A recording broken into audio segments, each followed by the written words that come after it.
Shalom.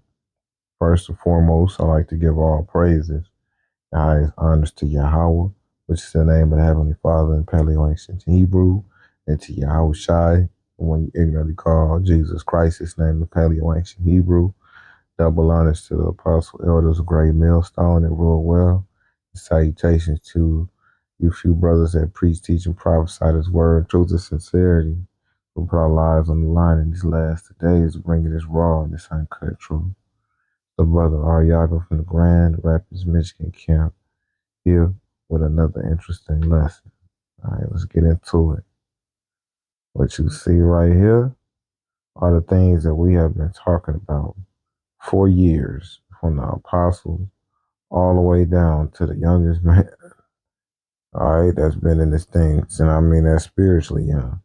This is one of the things, one of the main prophecies that we've been pushing, because in the last days we know that these troops are going to come in, that they're going to release the mark of the beast, make it mandatory, and the World War III would ensue.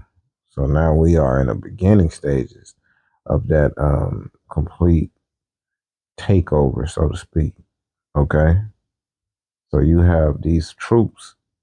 First it started, and we've been talking about it for a week or about a week, talking about how the troops were deployed in Washington, and how they basically have it locked down because allegedly the crime rate, which was bullshit, because it's down by 30%. There's a 30% lower than it's been, and I forgot, in a decade, like 2 decades. Something amazing, right?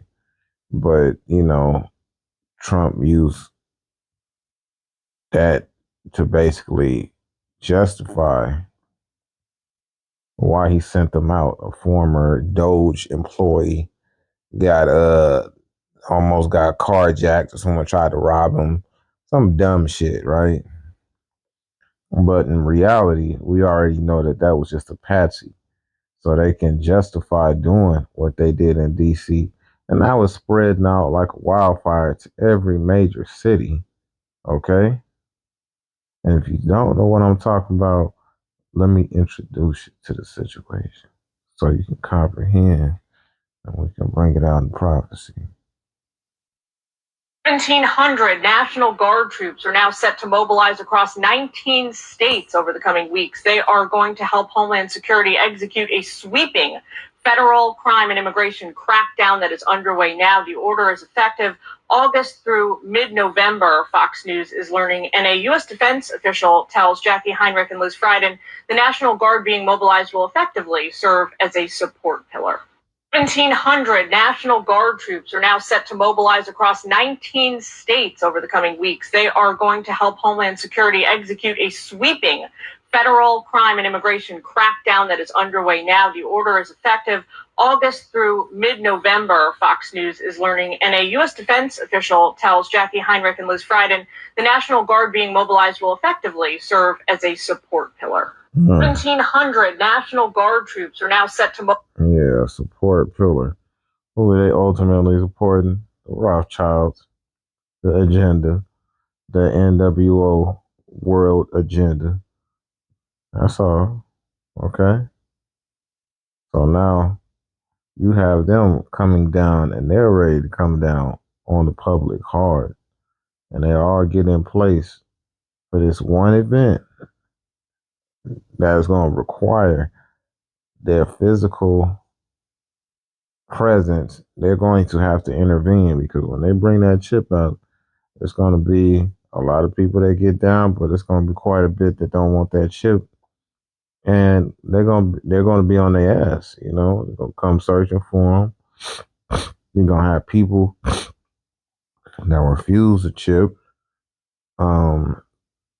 After 3 days of not eating for them and their family, trust and believe they're going to be out there in the streets, or they're going to be looting and pillaging and trying to, get other jakes to uprise and what have you. Okay. But, the way they have everything set up right now, that task is going to be impossible. All right. This place is not going to be taken back because we organize ourselves and we're so powerful. It comes back when the Lord returns. You know, like right now, we got a lot going on and we are all the way at the bottom. But things will get straightened out when the Lord returns. But until then, it's only going to continue to get worse. All right. As we move into a martial law military state. Let's keep going. And after we do this, we'll go to another location and we'll make it safe also. We're going to make our country very safe. We're going to make our cities very, very safe. Chicago's a mess. You have an incompetent mayor, grossly incompetent. And we'll straighten that one out probably next. That'll be our next one after this. And it won't even be tough. And the people in Chicago, Mr. Vice President, are screaming for us to come. They're wearing red hats, just like this one. But they're wearing red hats. African-American ladies, beautiful ladies, are saying, please, President Trump, come to Chicago. Please.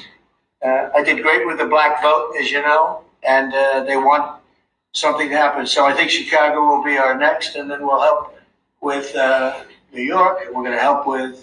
And I think a lot of these people that you see on television, they are, including the people in this audience, they'll say bad things about me, and then they'll say, "Thank God he's here," because half of them got mugged, and they don't want to get mugged again. But they work for they work for stupid people that are radical left, and they're made to do things and say things that they don't want to be saying.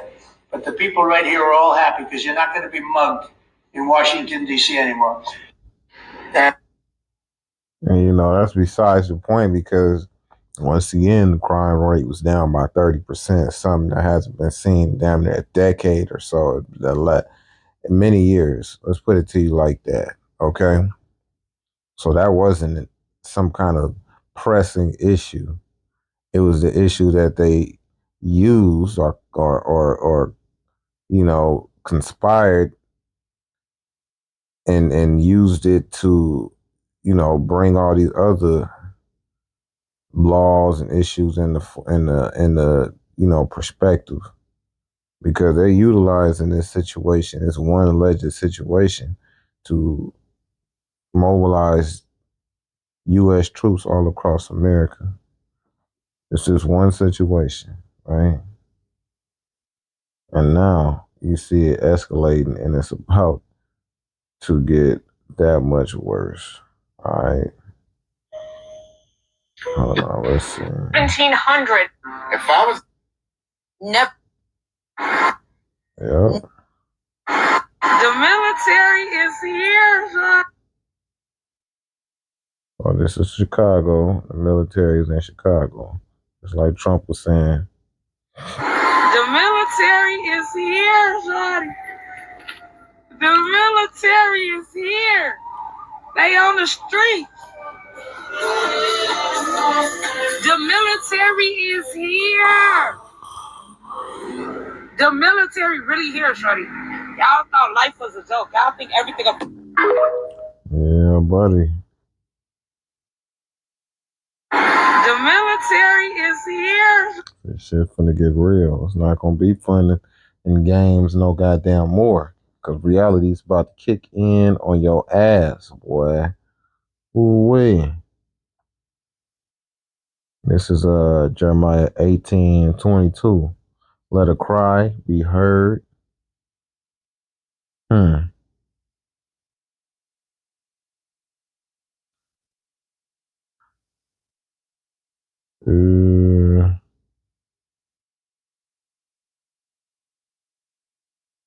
Let's let their cry be heard from their houses when thou shalt bring a troop suddenly upon them.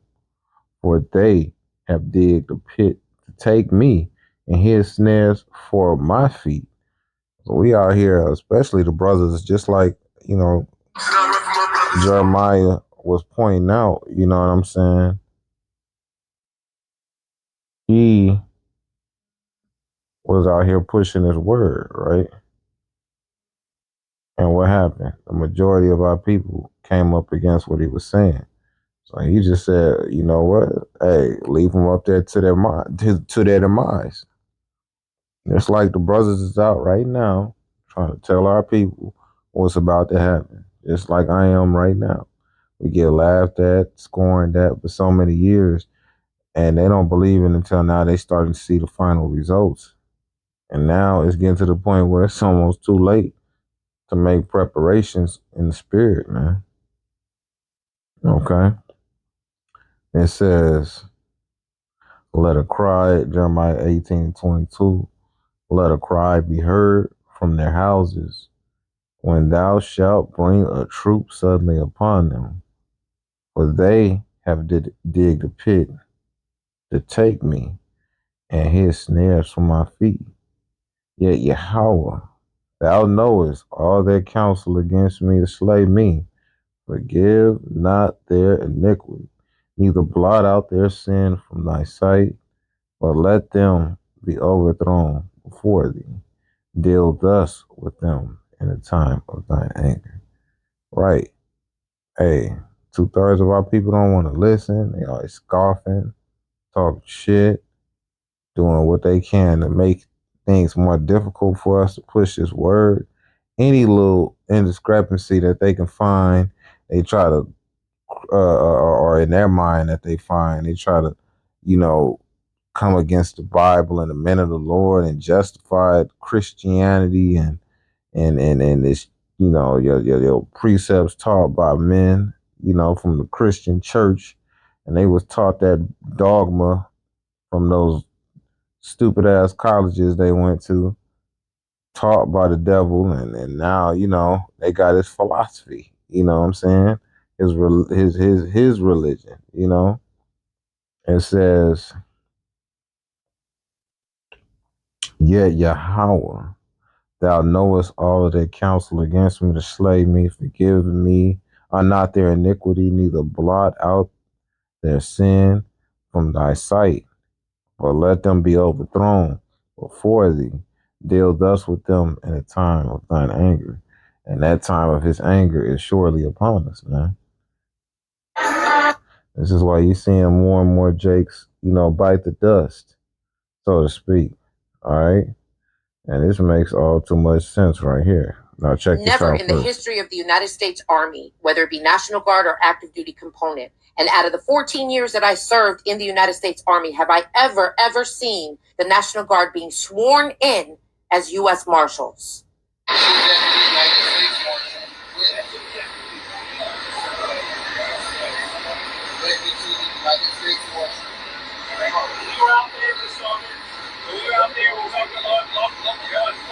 They instructed us to do this.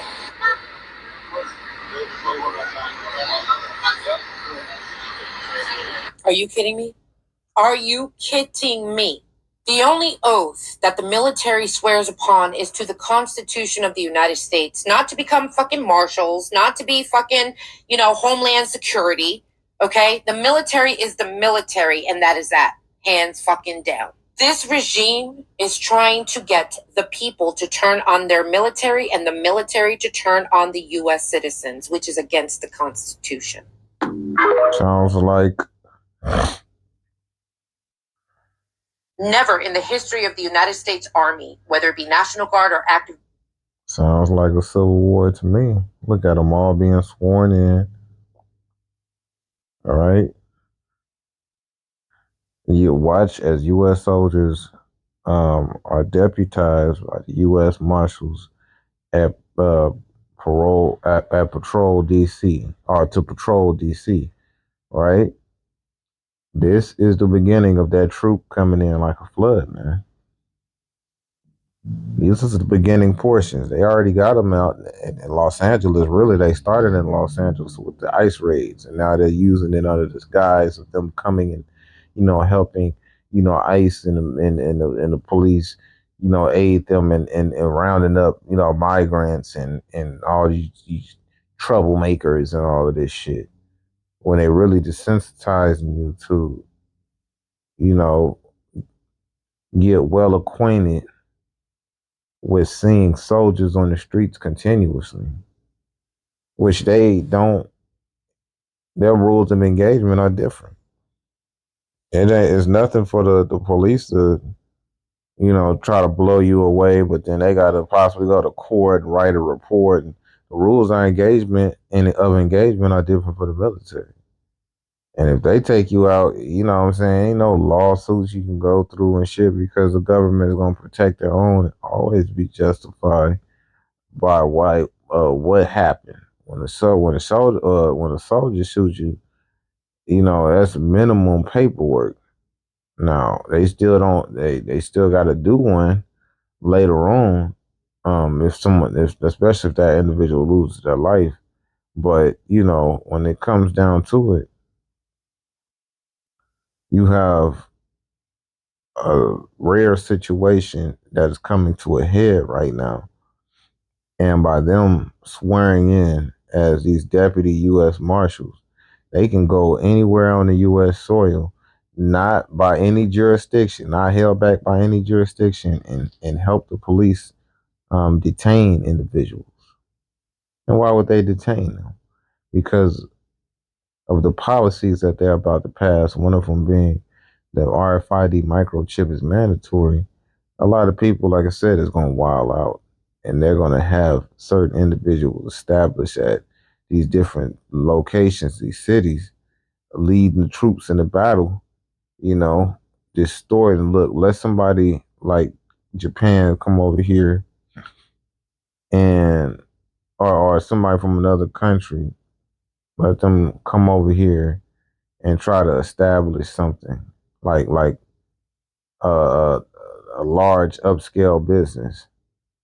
Right now that tax or the tariffs is so heavy, it's affecting even foreigners that come over here and try to establish themselves. The U.S. is in such a sensitive position right now, economically wise, that even people that are coming over here from other countries aren't making any money. So what's happening?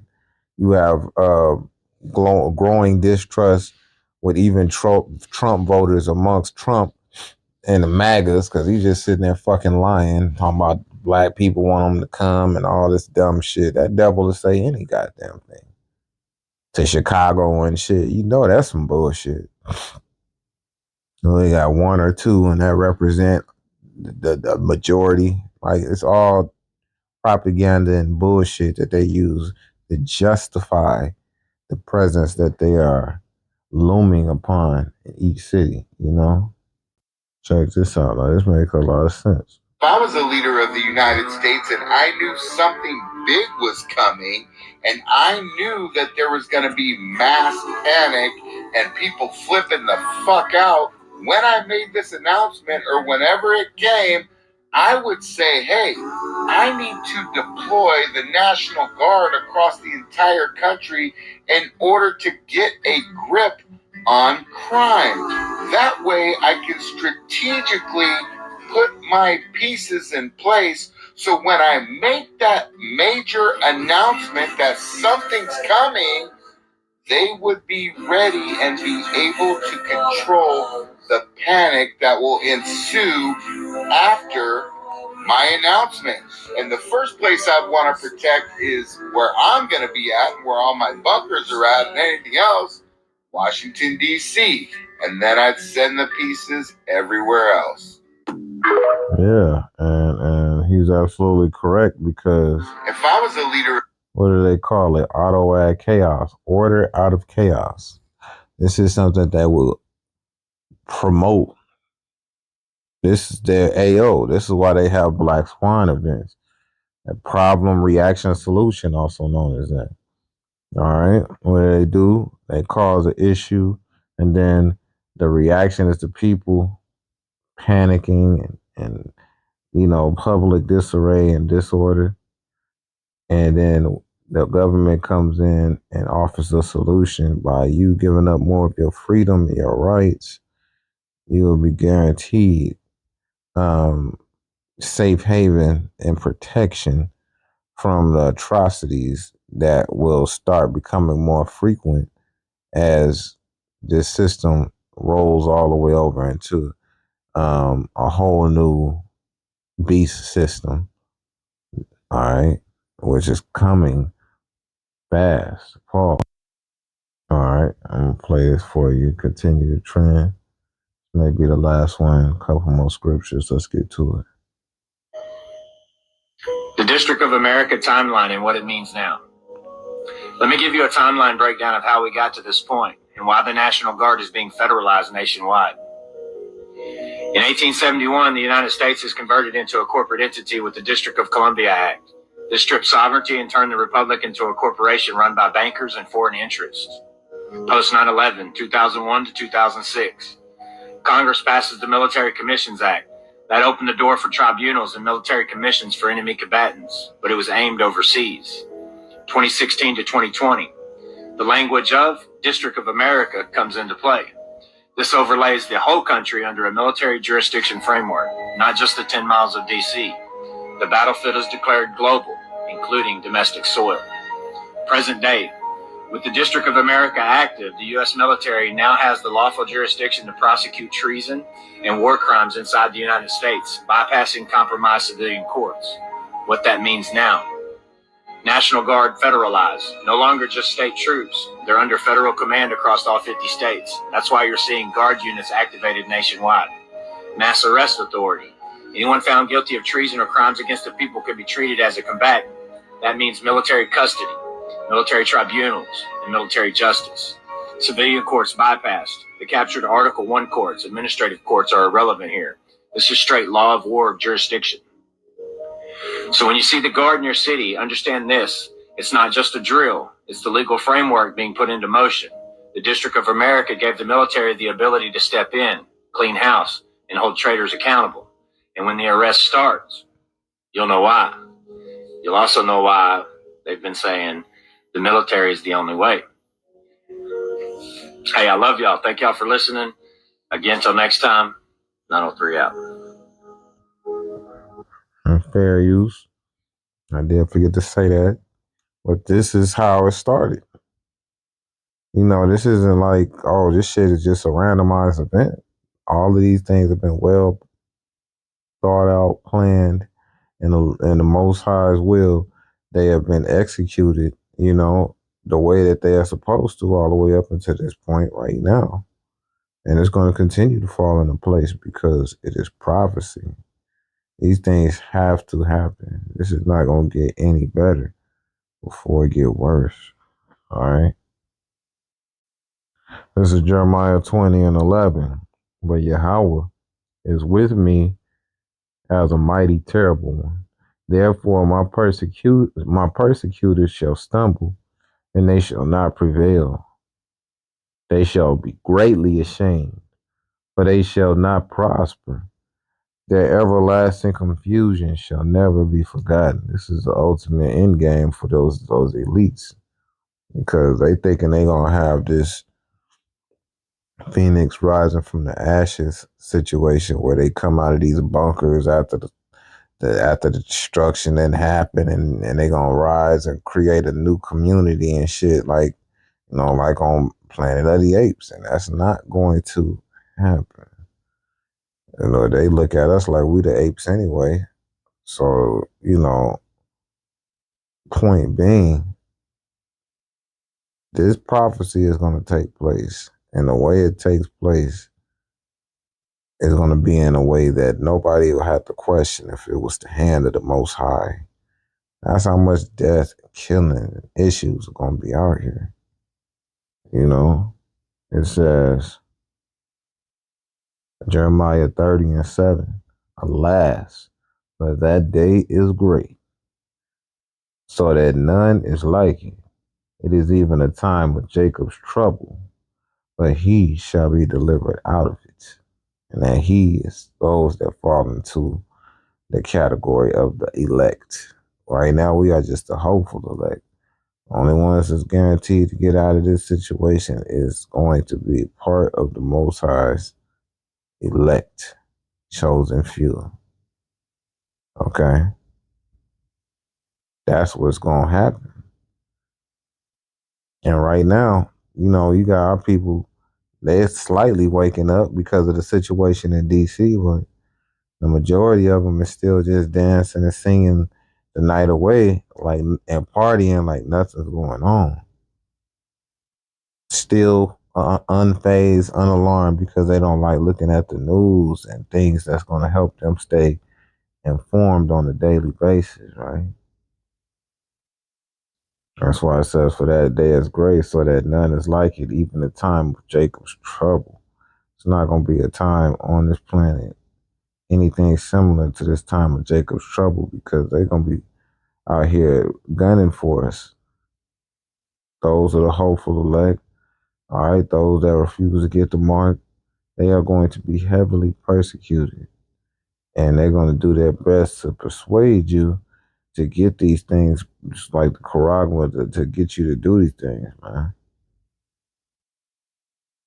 That's what they want to do.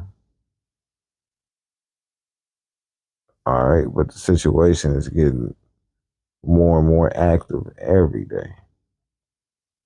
This is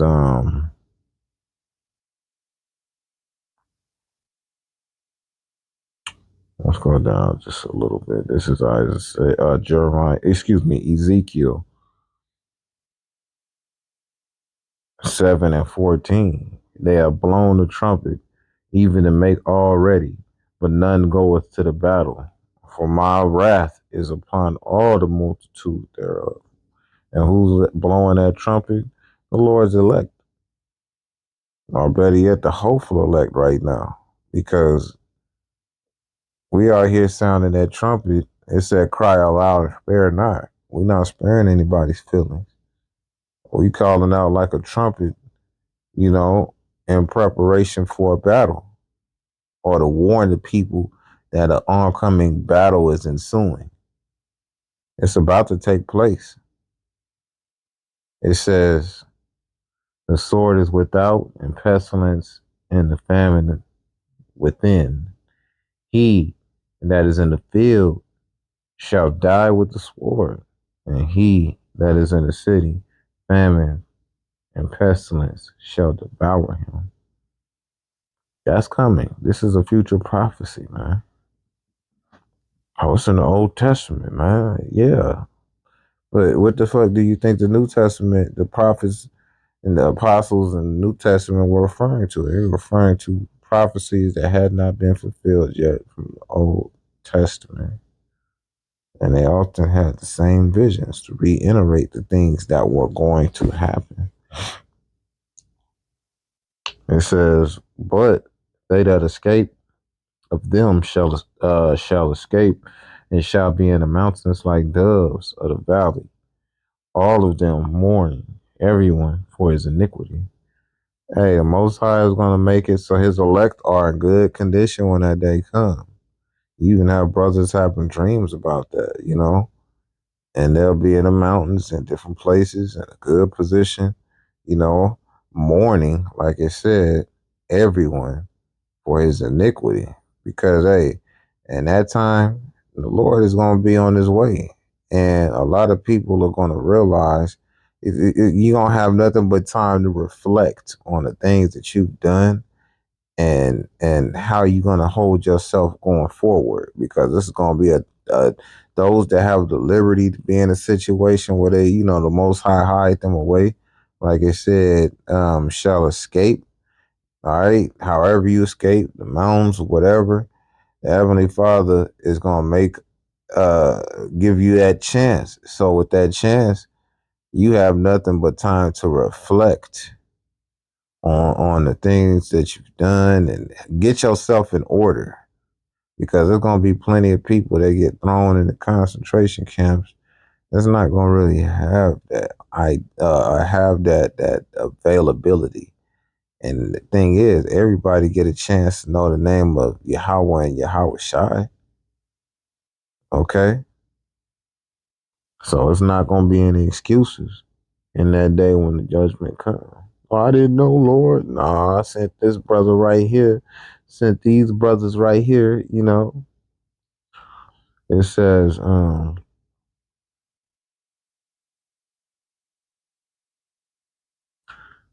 Ezekiel 7:17. All hands shall be feeble, and all knees shall be weak as water. They shall also gird themselves with sackcloth, and horror shall cover them, and shame shall be upon their faces, and baldness upon their heads. Right? Because those are all signs of mourning. Okay, sackcloth, they shave their head. Okay, it's going to be a time of great mourning and bloodshed. They shall cast their silver in the streets, and their gold shall be removed. Their silver and their gold shall not be able to deliver them in the day of wrath of Yahweh.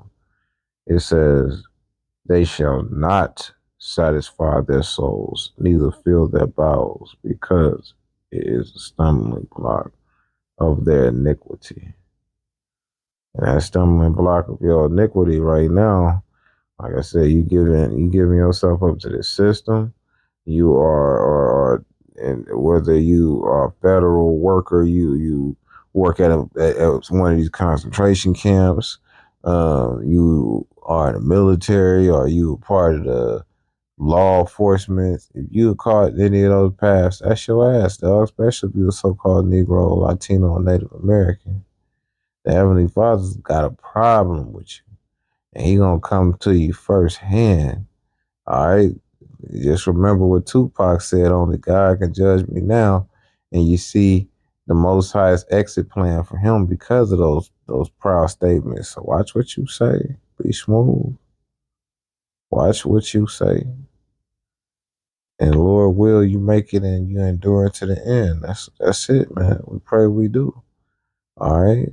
Stay out the way. Stay focused on improving your spirit, your mind, and your body. And take heed to the different prophecies and the things being told to you. Consider, leave room for error. All right, even if you're 99% sure of something, leave that 1% for error, because you never know. And let the Lord will is going to be. Pay close attention. Stay circumspect. Pray you were edified. Till the next time, I'll bid you soon.